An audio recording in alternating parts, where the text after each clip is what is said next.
Méditation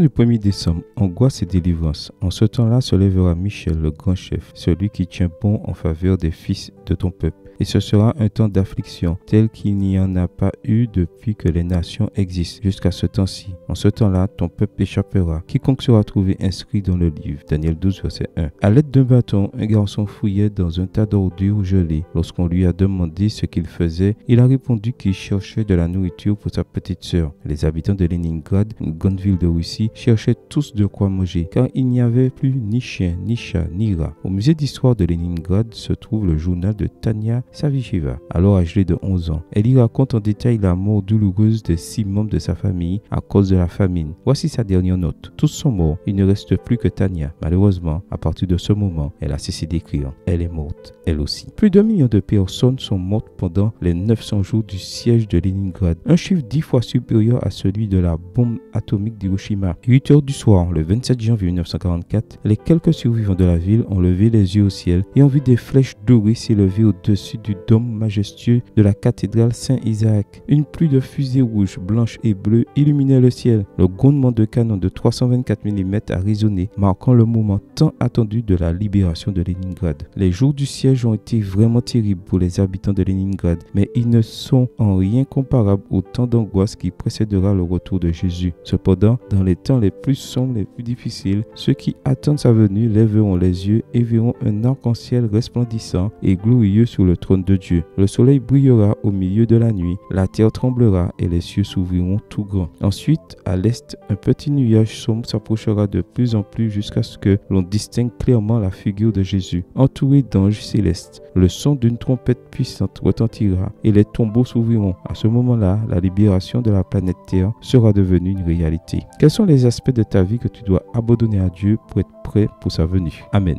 Bonne journée à toi et que le Seigneur te bénisse.